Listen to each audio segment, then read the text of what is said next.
कि 1941 में जब जापान ने सबसे पहले यूएसए पे अटैक किया था, जिससे यूएसए की एंट्री हो गई थी वर्ल्ड वॉर 2 में। इसके बारे में आपको पता होगा। अटैक ऑन पर्ल हार्बर, जो हवाई टापू है यूएसए का, वहां पे यूएसए का एक नेवल बेस था पर्ल हार्बर के नाम से। जापान ने अचानक से उस पर अटैक कर दिया और उसके बाद जापान और यूएस की वॉर स्टार्ट हो गई in world war 2। Now Japan जब ये अटैक करने वाला था, तब उस वक्त जापान के जो एम्परर थे, उन्होंने अपने प्राइम मिनिस्टर को बहुत समझाया कि प्लीज ये अटैक ना करें। उस वक्त जापान के प्राइम मिनिस्टर थे हेदिकी तोजो। ना तोजो माना जाता है कि बहुत अग्रेसिव थे, ये चाहते थे कि जापान का एक्सपेंशन होगा, इंपीरियल जापान को ये एक विनर बनाएंगे दुनिया का। मगर जापान के एम्परर, मतलब आप कह लीजिए जो इनके प्रेसिडेंट थे, सिंस इनके पास ज्यादा पावर थी नहीं, ये अपने प्राइम मिनिस्टर को रोक नहीं पाए। हालांकि इन्होंने काफी बार बोला कि यूएसए को अटैक करना सही निर्णय नहीं होगा, इवेंचुअली जापान को इसका काफी बड़ा प्राइस पे करना पड़ सकता है। और फिर जापान ने काफी बड़ा प्राइस पे भी किया जब 1945 ने यूएसए ने एटॉमिक बॉम्ब से अटैक किया जापान को। और एक इंटरेस्टिंग बात हिस्ट्री की ये भी है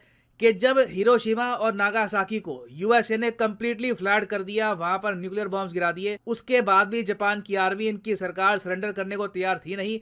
उस वक्त जापान के जो एम्पर थे हिरोहितो, ये सामने आए। इन्होंने कैसे ना कैसे करके सरकार के जो बाकी ऑफिशियल्स हैं उनको अपने कॉन्फ्रेंस में लिया और ये कहा कि देखो, जो हिरोशिमा में हुआ है, जो नागासाकी में हुआ है, बाकी जापानीज सिटीज में भी हो सकता है। तो अब टाइम आ चुका है कि वी मस्ट सरेंडर। तो इसलिए जापानीज हिस्ट्री में आप अगर देखोगे तो हिरोहितो को दिखाया जाता है एक ऐसा आदमी जो जानता था कि सही क्या है, जापान के हित में क्या है। मगर सिंस उस वक्त इनके पास कंप्लीट पावर थी नहीं, तो ये ज्यादा कुछ कर नहीं पाए। मगर जब जापान पे बहुत ज्यादा बड़े स्केल पर अटैक होना स्टार्ट हो गया, तब ये समझ गए कि यूएसए ने बातचीत करने का टाइम आ चुका है, ये वॉर आगे नहीं बढ़नी चाहिए। और यूएसए ने भी इनकी ये बात एक्नॉलेज करी। नहीं तो जब यूएसए ने जापान का सरेंडर करवाया था, तब ये हिरोहितो को भी हटा सकते थे। मगर यूएस ने ये बात समझी कि हिरोहितो ने अपनी तरफ से पूरी कोशिश करी कि ये वॉर जल्दी खत्म हो जाए, बट अनफॉर्चुनेटली इनके प्राइम मिनिस्टर इनकी बात सुन नहीं रहे थे।